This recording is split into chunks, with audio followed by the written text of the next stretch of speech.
accès aux sites ouverts, type stade et piscine, de manière préemptée sur la rentrée scolaire et de permettre de tester, entre autres, une bonne part des dispositions qui vont devoir être mises en place lors de la rentrée scolaire. Et là, la tension sur la contamination Covid semble d'une part moins forte, parce que, encore une fois, ce sont des lieux de sport, donc des lieux ouverts et pas des lieux de confinement, et ce qui permettrait justement de faire une sorte de galop d'essai 15 jours avant la rentrée annoncée. Et d'autre part, de permettre durant cette fin d'été aux jeunes Guyanais d'avoir à nouveau accès aux structures de sport. Voilà. Donc c'était pour votre avis sur la réouverture des stades et des piscines.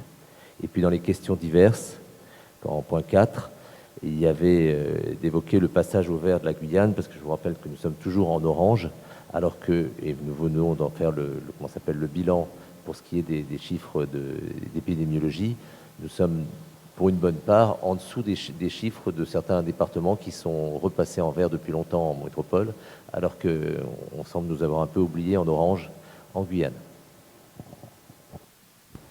La question se pose donc par rapport aux mesures actuellement en vigueur, telles que le couvre-feu qui persiste le week-end de 22h à 7h du matin le lundi.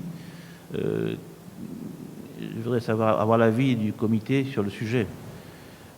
Parce que ça fait quand même près de 5 mois que nous sommes en couvre-feu. Pour Saint-Georges, ça fait déjà début février qu'ils sont confinés. Est-ce qu'il ne serait pas, au vu des éléments dont nous disposons aujourd'hui, prendre des mesures concernant ces dispositions? C'est la question. Il est vrai que le couvre-feu du week-end a, selon moi, toute son importance parce que c'est le week-end que la population se lâche et que les jeunes, surtout, se lâchent et se lâchent surtout en nocturne, en vie nocturne. Et donc, c'est vraiment pour mettre un frein à cette population jeune qui n'attend que le week-end pour s'amuser et pour partir au Carbet, pour partir à droite à gauche. Donc, c'est vrai que ça lèse les personnes plus âgées, mais je crois que l'intention première, en tout cas, c'est surtout celle-là, à mon sens. Donc, faut-il la maintenir un peu plus longtemps? Faut-il le maintenir un peu plus longtemps? À mon avis, il faudrait attendre que les chiffres baissent un peu encore.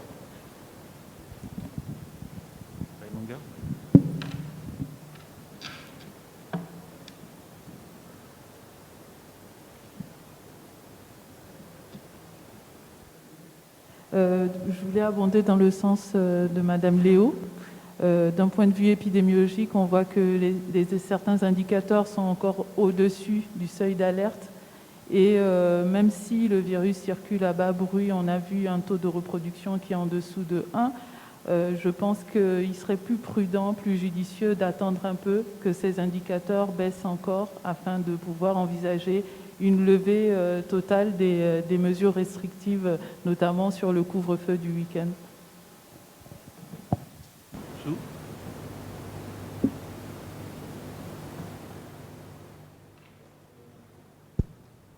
Moi, j'étais à une réunion à la préfecture il y a 3-4 semaines, je ne sais plus, quand était discutée la première phase d'allègement de ces mesures-là. Et c'est vrai que il y a toute l'activité économique. Roger, tu parlais tout à l'heure de tout l'aspect sociétal de ces mesures-là. Et puis, s'il y en a qui n'ont que le week-end pour sortir ou pour faire des choses, la question est toujours posée. Il n'empêche que le seuil d'alerte qui est fixé à 50 cas pour 100 000 habitants en semaine, il est largement dépassé, même si, encore une fois, on considère que ça va beaucoup mieux on dira donc qu'on n'y est pas encore complètement. Mais moi, je pense qu'il y a une première étape, c'est le bilan de la première phase d'allègement qu'il faudrait avoir. Et c'est en présentant ce bilan et les mesures qui ont été prises par les uns les autres, ceux qui ont observé la distanciation, le port de masque, l'hygiène des mains, parce que c'est tout ça en fait, de tout ça qu'il est question. Parce que si toutes ces mesures étaient respectées, on pourrait imaginer que le couvre-feu n'a pas trop de sens. Mais c'est de se dire à quel point les gens peuvent respecter ces mesures, ou encore est-ce que présentant un allègement supplémentaire comme c'est comme si c'est du donnant-donnant en quelque sorte, quoi. Vous avez réussi, vous avez permis par vos attitudes responsables d'obtenir un premier bilan, le voici. Maintenant, si vous continuez, voici l'étape suivante, ce qu'on peut permettre d'obtenir, et plus loin, voici ce que ça pourrait être. Moi, je crois que présenter ainsi, ça évite, et on le disait tout à l'heure, le fait qu'on soit que dans la restriction. C'est-à-dire qu'il faut de la pédagogie à l'après. Il ne faut pas que ce soit du jour au lendemain, on dise, bon, mais ça y est, vous êtes libérés, vous pouvez y aller, même si on est à moins de 50 cas pour 100 000 habitants et que ça s'est passé ainsi. Moi, je crains que la conséquence soit plus dramatique que si on accompagnait dès à présent toutes ces mesures-là. Ça, c'est mon point de vue. Moi, on me traite de trop libéral, donc j'assume, mais je ne suis pas trop pour la contrainte tout le temps. Je pense que c'est important de l'avoir fait, d'avoir pris ces mesures-là. Je pense qu'aujourd'hui, on peut continuer. Je ne sais pas quelle est l'étape suivante pour le préfet, mais peut-être que l'étape suivante peut être activée s'il considère que le résultat, et c'est ce que nous avons envie de dire dans les constats que nous avons faits là, si on considère qu'il y a un premier bilan positif de tout ce qui s'est fait, il faut l'étape suivante et envisager l'étape d'après.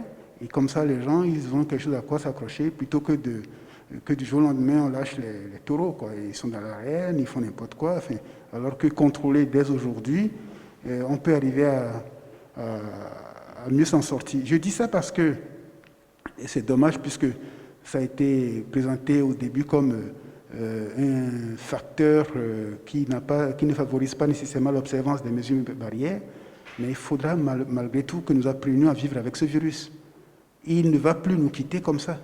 Et pour ça, il faut que ces mesures barrières, qu'on apprenne à les adopter même beaucoup plus longtemps plus tard, quoi. Voilà. Donc, je récapitule.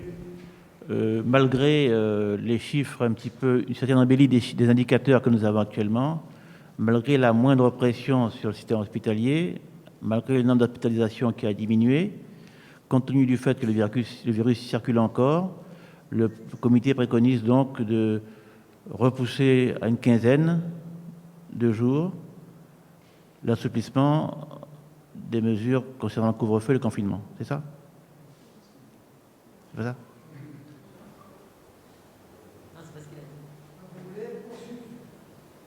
Non, mais voilà, ma question est précise, parce qu'il faut qu'on se positionne. Voilà. Pour moi, il faudrait plutôt insister sur les mesures barrières et lâcher un tout petit peu. Lâcher quoi?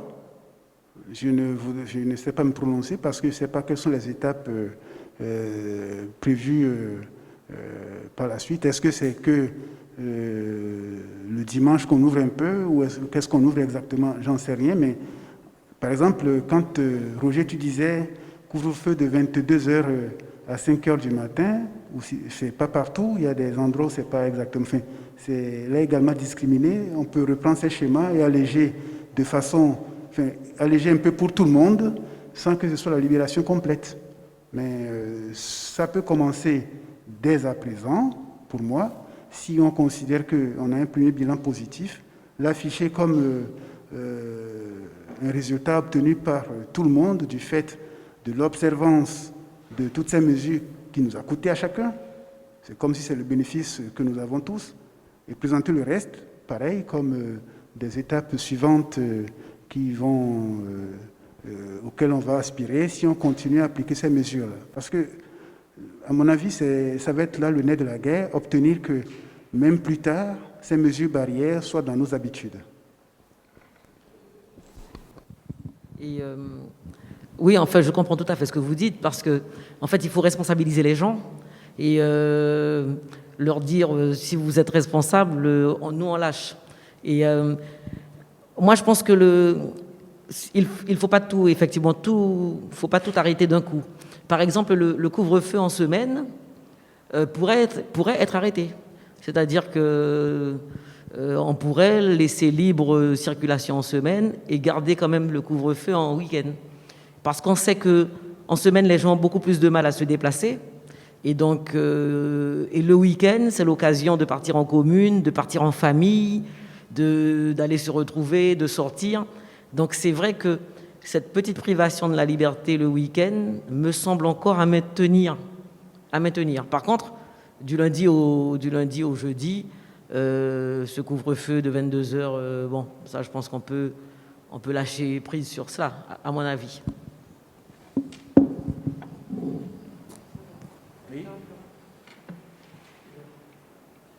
Juste, je pense qu'il faut aussi fixer des indicateurs qui sont des indicateurs de marche arrière.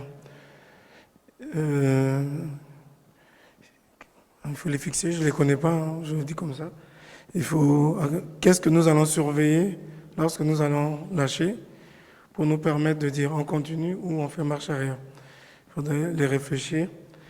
Deuxième chose, sur ce que dit Madame Léo, c'est je me pose la question, est-ce que le fait de priver pendant longtemps et de lâcher tout d'un coup tout, on ne va pas se retrouver dans une situation difficile, ou est-ce qu'il ne faut pas faire comme certains, lâcher, freiner petit à petit. Je freine, je lâche, je freine.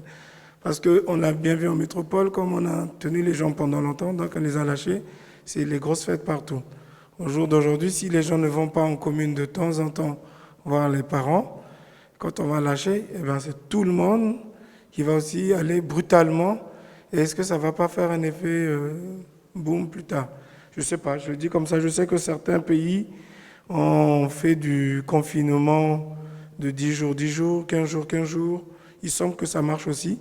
Est-ce que nous, on ne peut pas imaginer un scénario où peut-être les week-ends impairs, les gens pourront de façon contrôlée, de sorte que le résultat final, c'est qu'on n'ait pas un éparpillement massif et brutal tout d'un coup.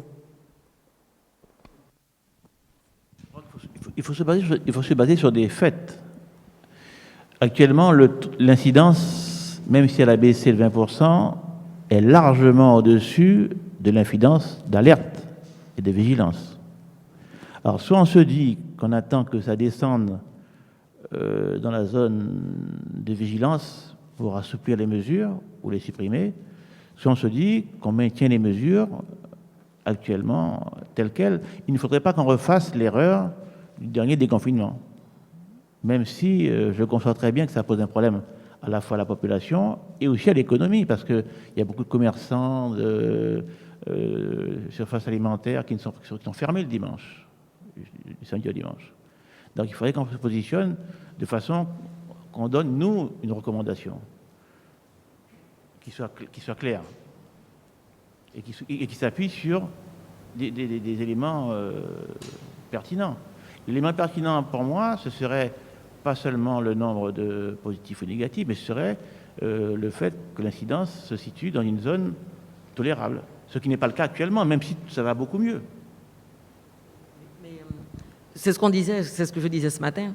C'est vrai que la divulgation des résultats, de la positivité, parce que ça reste quand même attaché à la positivité, et la divulgation des résultats par commune, sur le nombre de tests par commune, ça permettra aussi, c'est un bon indicateur aussi pour que les communes puissent être libérées les unes ou les autres en fonction des résultats. Et ça aura un impact sur la population. Parce que si on voit que sur 15 tests faits à Saint-Laurent, 30 tests faits à Saint-Laurent, il y en a 15 qui sont positifs, ça sous-entend qu'on ne peut pas lâcher. Par contre, si sur 30 tests, il y en a 5 qui sont positifs, on peut avoir un argument pour lâcher. Mais là, il faut qu'on arrête de faire cette diffusion des résultats sur un chiffre global Guyane. Il faudrait que la population de chaque commune sache sur la positivité d'aujourd'hui, c'est sur le tel nombre de tests faits. C'est important, par jour.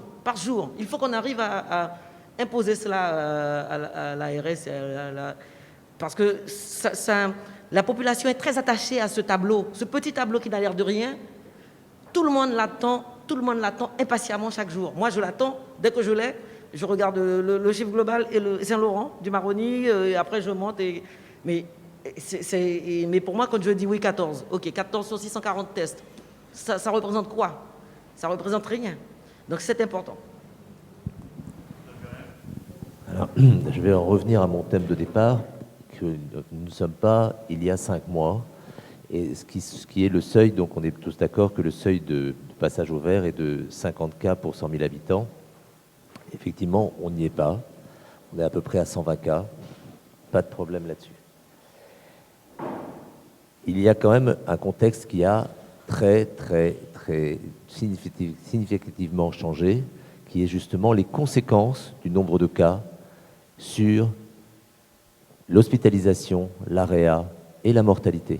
Je vous rappelle que c'est tout ce qui a prévalu à la mise en place de ces quotas, c'était justement que le système hospitalier ne soit pas submergé.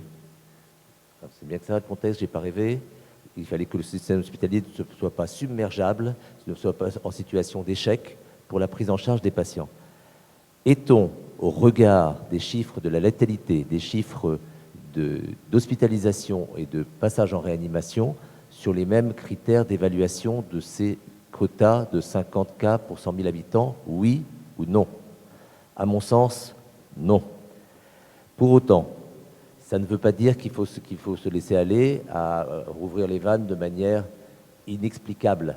On ne peut pas avoir demandé pendant 5 mois à toute une population de se mettre en péril économique, social et de subir un quasi-enfermement carcéral pendant 5 mois et du jour au lendemain envoyer un message qui serait totalement l'inverse de celui qui a été promulgué durant ces 5 mois. Pour autant, il y a des choses intermédiaires qui me semblent être de notre responsabilité de préconiser. C'est entre autres justement, par exemple, la réouverture des stades et des piscines, qui sont donc des lieux à la fois de réunion, mais en milieu ouvert, qui permettraient encore une fois de tester une bonne part des dispositifs que nous serons amenés à mettre en place pour la rentrée, et que d'ailleurs de ne pas le faire serait coupable. Parce qu'encore une fois, il ne faut pas rêver, quand on va rouvrir les écoles, ces problématiques qui jusqu'à présent n'ont été traitées que sur le papier on va être soumis vis-à-vis de centaines de milliers d'élèves, et si on ne fait pas quelques galops d'essai, si on ne teste pas un petit peu sans pour autant prendre de risques et de mettre les populations en situation de risque de contamination, je pense que ce serait vraiment tout à fait inconséquent. Donc c'est une préconisation sur l'ouverture justement donc, des lieux de sport me semble tout à fait raisonnable, parce qu'encore une fois, les critères sur lesquels nous nous basons, de 50 cas par exemple pour 100 000 habitants, ont été évalués, ont été édictés il y a déjà relativement longtemps et dans une situation totalement différente à celle que nous vivons. Voilà.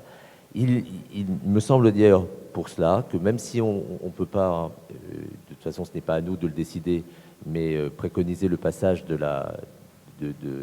orange en vert, pour autant ce que nous vivons est plus, au regard de ce qui se passe dans l'Hexagone, une situation de type vert que de situation de type orange. Je vous rappelle qu'est-ce qui s'est passé quand on est passé en orange. La situation était infiniment différente.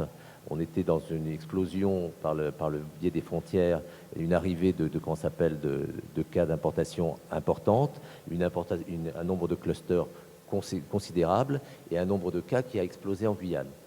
Là, la situation, enfin, si quelqu'un me dit qu'on est exactement de la même chose qu'il y a 2 mois, alors là, franchement, on ne vit pas la même vie, hein, il y a un problème. Les choses ont changé. Et ne faire que pour la population, lui envoyer le message comme si rien n'avait changé, ça nous donne le sentiment qu'on est coincé dans une situation qui n'est plus celle que vivent nos concitoyens. Ce n'est pas celle que partagent nos concitoyens et concitoyens. Ce qu'ils vivent, c'est un nombre de cas qui diminue de manière très importante, un nombre d'hospitalisations qui chute de manière très conséquente.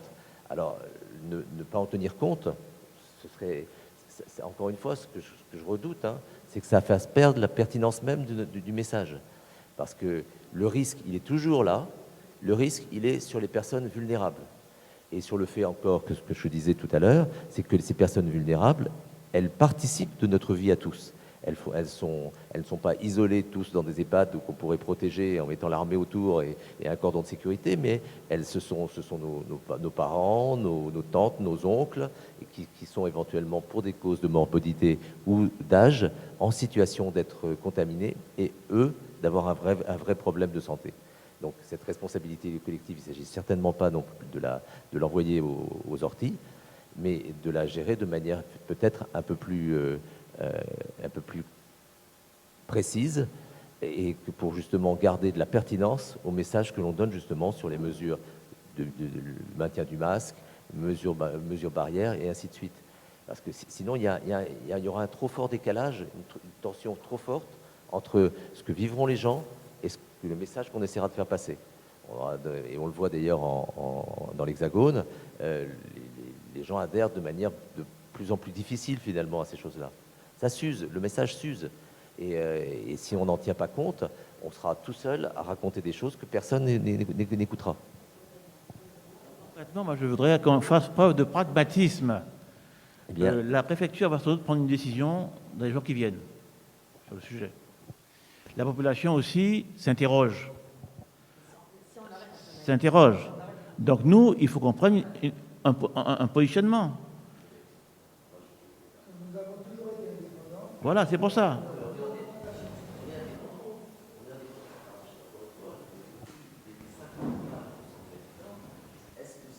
Cas pour 5000 habitants, qui était un critère qui a été édicté déjà il y a quelques mois, est-il, au regard de la pression, qui encore une fois était un critère pour limiter la pression hospitalière et de ne pas se retrouver en situation d'échec, est-il toujours valable? Pertinent, ouais. Voilà.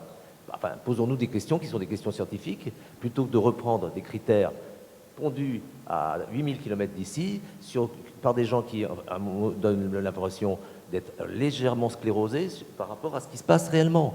Nous ne sommes pas à 4% de mortalité, nous ne sommes pas à X% de passage en hospitalisation. Tout ça, ça a changé. Tout a changé. Et nous, on prorogerait le même message avec les mêmes critères alors que tout a changé autour. Voilà, mais ça ne veut pas dire qu'il ne faut pas être, responsable. Au contraire, il faut être responsable. Qu'on prenne une position sur des choses sur lesquelles on peut s'appuyer. Voilà. La pression hospitalière, c'est vrai, elle n'existerait plus par la Covid-19, mais elle reprend l'activité normale. Parce que beaucoup de diabétiques sont restés un peu là, décompensés, beaucoup d'hypertendus, etc. Là, les hôpitaux vont revoir cette pression revenir avec l'activité normale. Et donc, faut pas écarter cette hypothèse-là, parce qu'on va réouvrir petit à petit les consultations, on va vite être inondé de consultations, etc. Donc, la pression, elle va se rééquilibrer, elle va pas s'estomper. Bien sûr que la pression hospitalière va monter. On est tous conscients qu'en phase Covid, c'est 60% de l'activité hospitalière qui s'est effondrée. 60%. C'est-à-dire que dans les cabinets médicaux, pareil, il n'y avait plus personne. Les gens, l'accès même aux soins a été profondément perturbé par cette épidémie.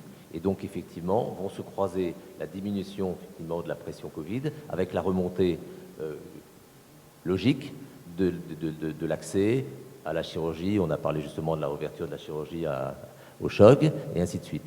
Mais nous, en tant que comité, ce qui est notre but, c'est d'éclairer les gens, de leur permettre justement d'avoir une vision claire et comment ça s'appelle, et nourrie d'une réflexion scientifique, pas de répéter ce que dit ou la préfecture ou ce que dit Monsieur Véran à 8000 km d'ici.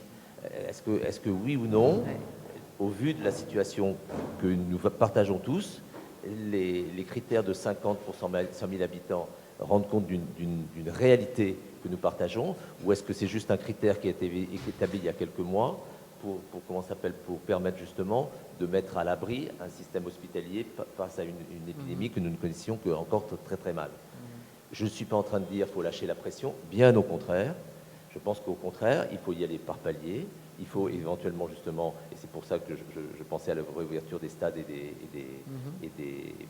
des piscines, c'est-à-dire des milieux périscolaires en milieu ouvert. Ça permet justement déjà, de se réinscrire dans une reprise d'une vie normale, sans pour autant justement prendre le risque de lâcher les vannes et de se retrouver face à une explosion de cas Covid qui, encore une fois, même si nous avions une explosion de cas Covid, si on a une explosion de cas Covid avec un taux de létalité proche de celui de la grippe, ce ne sera pas non plus la même chose que ce qu'on redoutait il y a 5 mois en Guyane.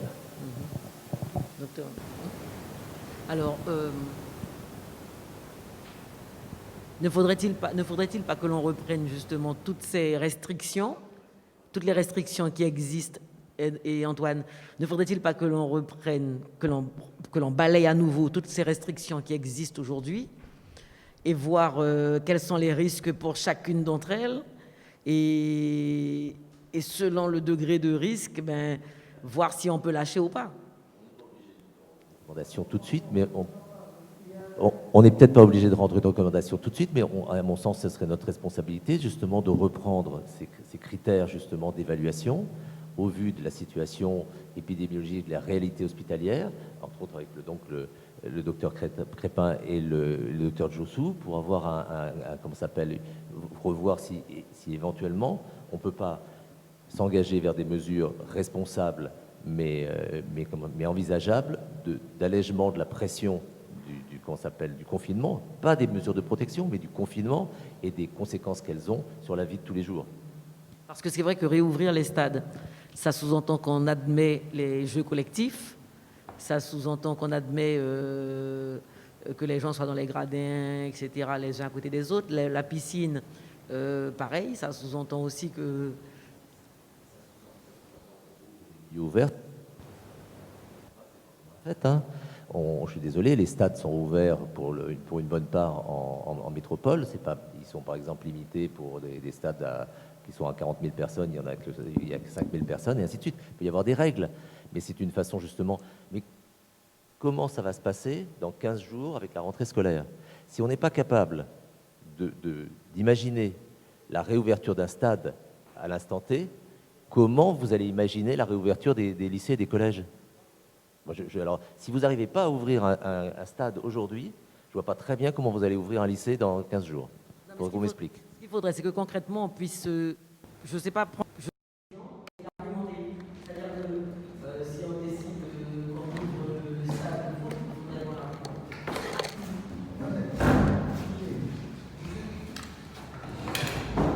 Vous êtes tous pour la plupart du corps médical. C'est à vous d'assumer les responsabilités. Nous, on transmet après au niveau de la santé plénière et nous assumons. Je prends une expérience. Il y a un sportif du nom de Ken qui nous a demandé à la CDG de faire une séance de fitness. J'ai appelé le préfet.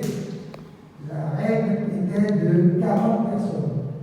Nous avons mis, nos mesures barrières, les sportifs viennent de l'endroit, on leur met le gel, elles ont le masque. Et plutôt que de 1,50 m, on a mis 2,50 m d'intervalle entre les personnes. Nous en avions 182. Nous avons recommencé une nouvelle fois, on avait 194.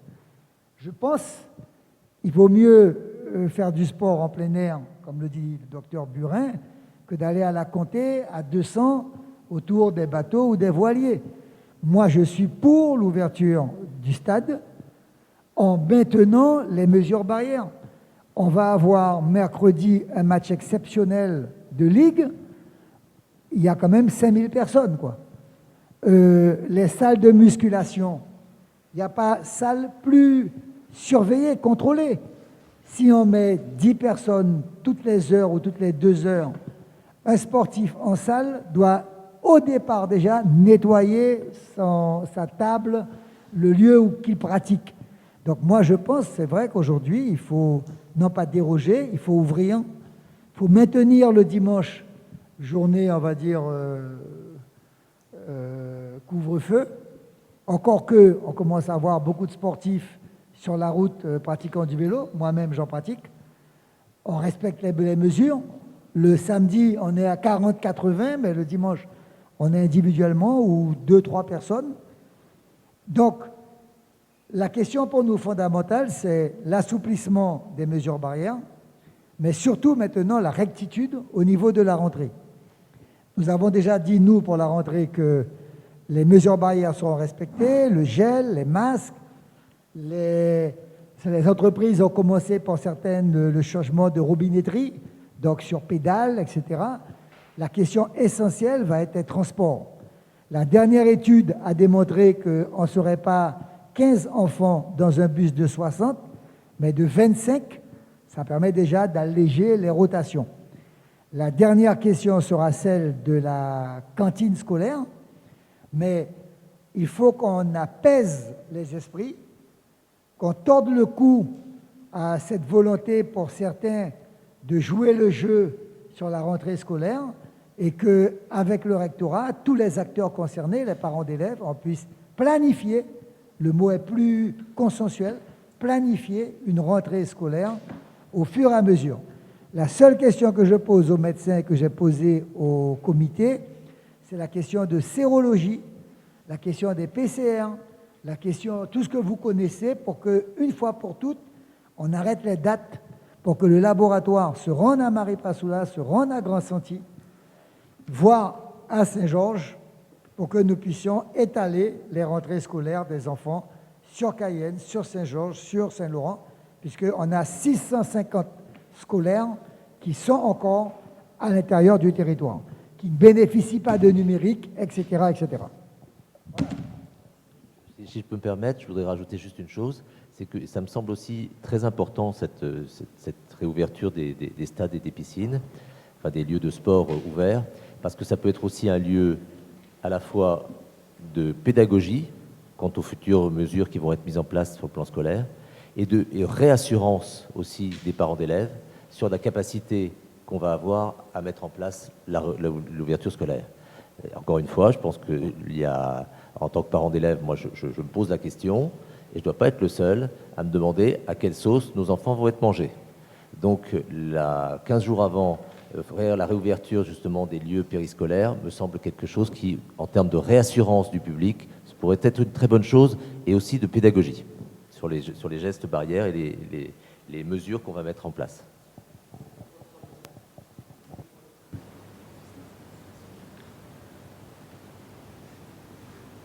Moi, je voulais faire quelques observations. La première, c'est quand on était confiné entre mars et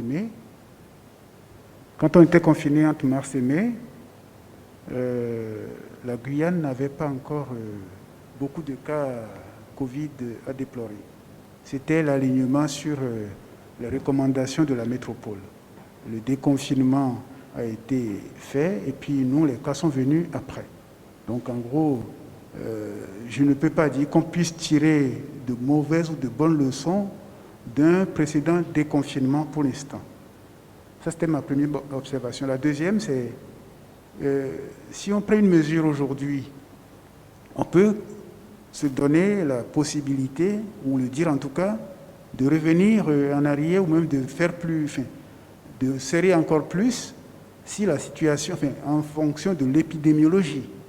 Je crois que ça, il faut que ce soit bien entendu par tout le monde, y compris les jeunes, tout le monde qui serait amené à appliquer ou à subir des mesures. Après, moi, ce qui est important, c'est beaucoup moins telle ou telle mesure aujourd'hui, une décision de ce type-là, que comment les mesures sont-elles encadrées? C'est-à-dire, quand on dit on ouvre un stade, qu'est-ce qu'on a mis en place? Et le président, tout à l'heure, l'exemple que vous donniez était tout à fait éloquent pour moi. Quand on dit c'est pour 40 personnes, distanciation 1,50 m, vous faites distanciation 2,50 m, vous mettez plus. Parce que le principe, c'est le respect des mesures barrières, en fait. Dans la mesure où on arrive à les appliquer, ces mesures barrières, on peut aller jusqu'où on veut. C'est-à-dire qu'il vaut mieux qu'on procède de cette façon-là, à mon avis. Si on parle d'ouverture de stade, quelles sont les mesures qu'on met en place? Et là, la question du président sur les tests et tout ça pourrait venir en réponse pour partie, en tout cas ça, parce que ce n'est pas que les tests, par exemple, mais les tests pourraient faire partie. Et pour ça, il y a besoin peut-être pour ne pas donner que des opinions, des sensations, enfin, il y a besoin peut-être qu'on travaille un peu plus. Enfin, moi, pour ce qui me concerne, je ne peux pas vous répondre sur tout ça à brûle pour point. J'aurais aimé avoir 24-48 heures à réfléchir sur la question précise pour donner une réponse, par exemple, sur la préconisation en termes de tests diagnostiques, PCR ou sérologie, et pourquoi, enfin bon, et voilà un peu ce que je voulais faire comme observation.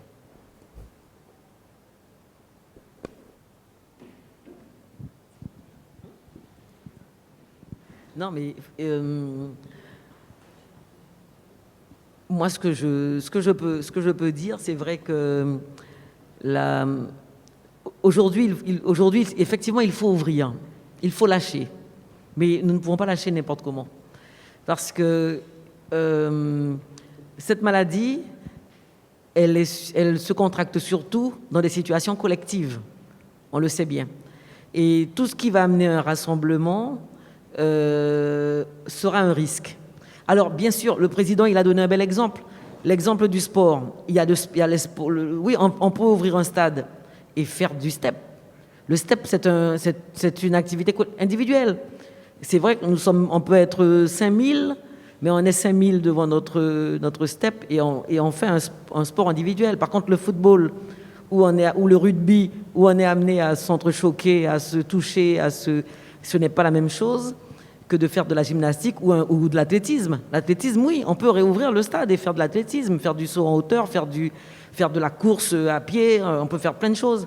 Par contre, il y a des sports collectifs qui ne seront pas autorisés tout de suite. Et c'est pourquoi il faut effectivement cadrer les choses. Nous ouvrons les terrains les stades, oui, mais pour tel et tel type d'activité. Et tel autre, elles sont quasiment bannies, enfin hors circuit. Et pour tout, en fait, pour tout, on peut effectivement réfléchir ensemble et cadrer les choses.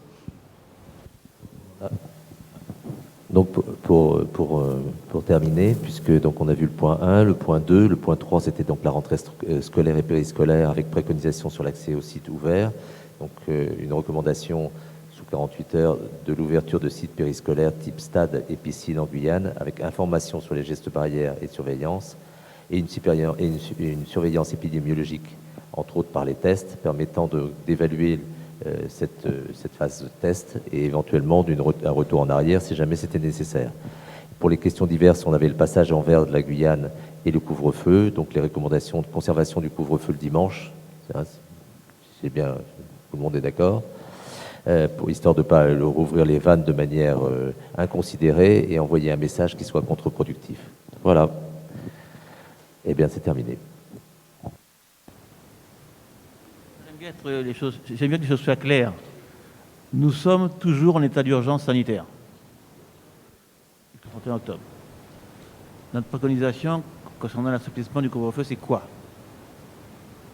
L'assouplissement du couvre-feu. Comment on faisait? Il faut être clair, il faut répondre à la question. Parce que là, on va nous poser la question.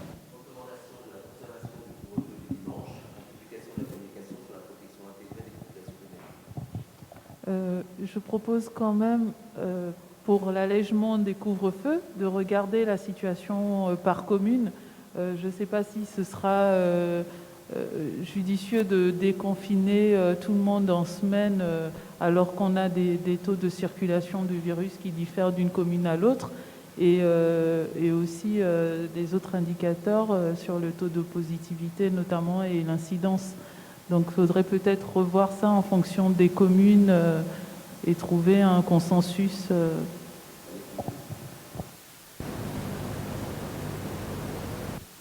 Dimanche, il a une deuxième chose, c'est qu'il a été présenté en Guyane depuis le début comme étant un frein à l'activité familiale et communautaire. Du jour où moi, c'est pas les fêtes sur la comté dans les Carbets avec 120 personnes de 30 ans qui m'inquiètent le plus, c'est que le jour où on relâche sur le dimanche, sans explication et sans qu'il y ait une graduation et quelque chose de vraiment très, très, très poussé sur la protection des personnes vulnérables, alors que pendant des mois, on a dit qu'il fallait limiter les fêtes en famille. Le jour où on arrête le ouvre-feu le dimanche, c'est des fêtes en famille à gogo. C'est-à-dire que tout le monde se sentira autorisé à aller voir sa grand-mère avec le Covid. Parce que justement, on aura levé quelque chose il y a eu un amalgame qui s'est fait, qui a été d'ailleurs validé sur le fait que le dimanche, c'était en gros les fêtes en famille. Le jour où on supprime le dimanche, il faudra le faire de manière très responsable et bien expliquer que c'est pas parce que le couvre-feu le dimanche s'arrête que pour autant il faut se précipiter dans les EHPAD pour aller contaminer ses grands-parents.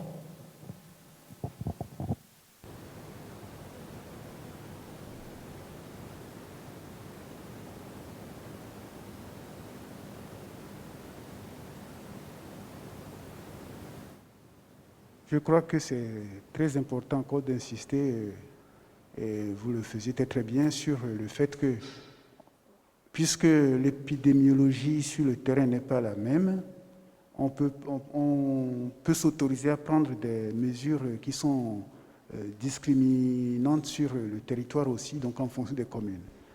Ça, ou des lieux de vie, ou des bassins de vie, comme vous voulez. Ça, c'était la première chose. La deuxième, quand même, encore une fois, c'est de franchement considérer que dans cette décision à prendre, il y a de la pédagogie, et Antoine, tu le disais tout à l'heure, mais ça vaut aussi pour, dans la mesure où l'épidémiologie, pour un bassin de vie le permet, ça vaut aussi pour dimanche peut-être, avec les mesures d'accompagnement, c'est-à-dire, est-ce qu'on va dire que vous avez votre grand-mère qui a tel âge, pour le voir, il faut un test, par exemple.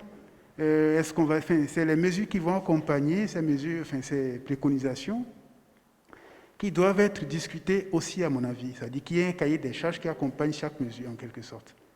Ça a du sens pour moi plutôt que de dire, et là tout le monde est tout à fait d'accord ici, 5 mois c'est beaucoup, continuer à dire la même chose aux gens, ça les lasse, ils vont commencer par vouloir passer outre, alors que si on prend le devant des choses, on arrive à mieux contrôler certainement.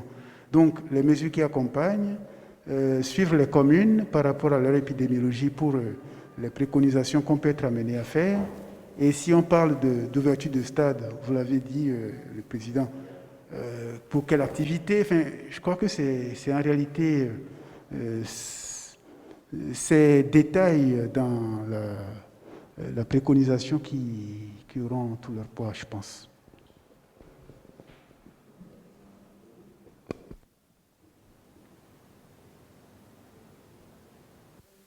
Juste rajouter par rapport à ce qu'on a dit, on a dit qu'on pouvait alléger, mais en respectant les mesures sanitaires, notamment les gestes barrières, la pression sur les tests qu'il faut continuer à réaliser, l'isolement ou la protection des personnes à risque vulnérables, mais il faudrait qu'on ait aussi un regard sur les personnes qui vivent en EHPAD et les personnes qui sont en situation de précarité.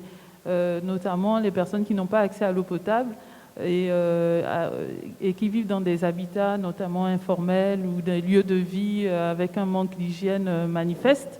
Et ces populations-là ont aussi besoin d'un accompagnement, pas seulement au moment de la levée des restrictions, mais dès maintenant, parce qu'on constate que il y a des foyers en fait qui éclosent de propagation de virus.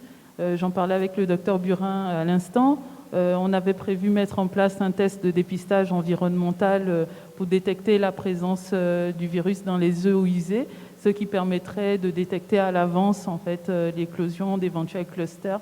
Et donc je voulais lui demander où ça en était justement. C'est un programme que poursuit la CTG avec le CNRS et le laboratoire l'EFSA et l'IRD. On était la première région de France à avoir proposé ce truc, mais c'est une technique qui là est en train de se développer sur les 27 régions, qui est financée par les régions pratiquement partout et par l'État. Le programme que nous avons développé avec le CNRS a été validé par l'ANR, donc qui a trouvé une partie de son financement et il est en cours de mise en place, mais on espère que ce sera relativement rapide, mais pour autant, il faut compter à peu près 3 mois. Essentiellement, c'est moins la technique de traitement des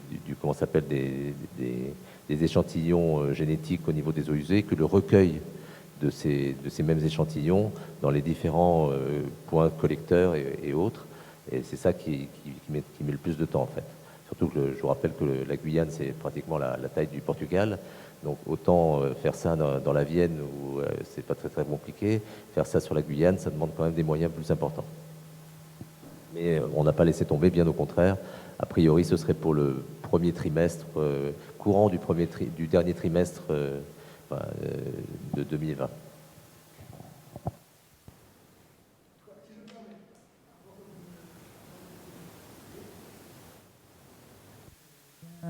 Et autres épidémiologistes.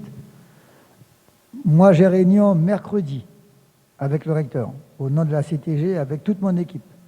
Donc, si je peux avoir parmi vous une personne ou 2 qui m'accompagnent, l'intérêt serait qu'on rassure les parents d'élèves, parce que cette réunion va permettre d'engager la commission d'éducation nationale, le CEN. Cette réunion va permettre de faire le point sur tous nos prescriptions pour la rentrée scolaire, collège et lycée. Et je me permets modestement de dire que si on ne relance pas les activités sportives, je parle comme le football par exemple, avec des dépistages en cas d'alerte, on n'assumera pas nos responsabilités. La Ligue des champions a commencé, les clubs en France ont commencé, le sport à vélo a commencé. Lorsqu'il y a un problème, on alerte les services, les sportifs sont mis en quarantaine, en quatorzaine, des choses comme celle-là. Mais plus, à mon avis, on se renferme sur nous-mêmes, plus le sport de copains, d'amis, se font, on va dire, dans les fonds de cours, quoi. Et donc, il faut qu'on arrive à trouver un juste milieu. Enfin, pour la partie scolaire, l'important serait qu'on puisse statuer sur la question maintenant des élèves qui sont à l'intérieur du territoire. Et ça, il faudrait que d'ici mercredi, le recteur reçoit tous les maires le matin et il reçoit l'après-midi la CTG. Nous représentons 40 000 scolaires. 40 000 scolaires. Et bien évidemment, on doit prendre nos précautions pour assurer, le mot paraît plus juste, une planification de la rentrée scolaire. Qu'elle ait lieu le 10, qu'elle ait lieu le 20 septembre, ce n'est pas à moi de décider, c'est le recteur. Mais si on peut accompagner, on va dire pour la mi-septembre, au fur et à mesure de la rentrée scolaire, on pourra assurer une meilleure pédagogie pour nos enfants. Parce qu'aujourd'hui, ça devient cruel. Les enfants sont dans l'errance, la discrimination, les inégalités, les injustices, l'absence de numérique, les conflits familiaux, les souffrances dans les familles pour les enfants, ça devient maintenant problématique. Et il faut qu'on arrive à s'en sortir et qu'on ne prenne pas systématiquement le Covid comme une référence. Ce qu'il faut fermer, il faut fermer, c'est incontestable. Saint-Georges, il faudra dépister les élèves, dépister les enfants qui viennent d'en face, ça c'est incontestable. Nous avons commencé à la désinfection de nos bâtiments, les bâtiments qui ont servi à recueillir les personnes qui étaient en situation de Covid. Mais honnêtement, je peux me tromper, je ne suis pas médecin, Mais je dis qu'on peut maintenant aller vers une planification. Alors, j'annonce 2 choses. D'abord, on n'a pas salué le sénateur Georges Patient qui m'accompagne, parce que nous avons d'autres chantiers à aller voir. La deuxième, c'est que le ministre Sébastien Lecornu a confirmé la réunion du 27 pour recevoir la délégation du CHU. Cette délégation donc va recevoir les missionnaires qui seront envoyés en Guyane, les inspecteurs du ministère de la Santé, inspecteurs généraux et l'inspecteur de la recherche. Il y aura un débat et normalement, première semaine de septembre, cette mission sera en Guyane. Elle va demander à être reçue par le comité scientifique. Et la troisième chose, c'est que pour celles et ceux qui le souhaitent, je vous invite donc, je crois, mercredi, à la pose de la première pierre du bâtiment de recherche à l'université, qui sera pour nous le symbole justement de la conduite du processus pour le CHU. Voilà les informations que je voulais vous porter.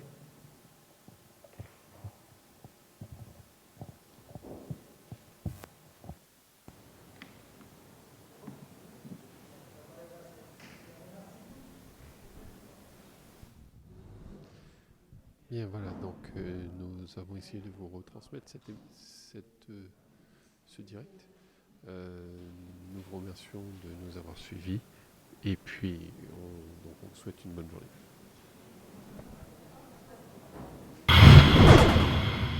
RDI en Guyane, c'est de la musique, des infos et du sport. RDI sur 105.1 à Cayenne et 88.4 à Kourou.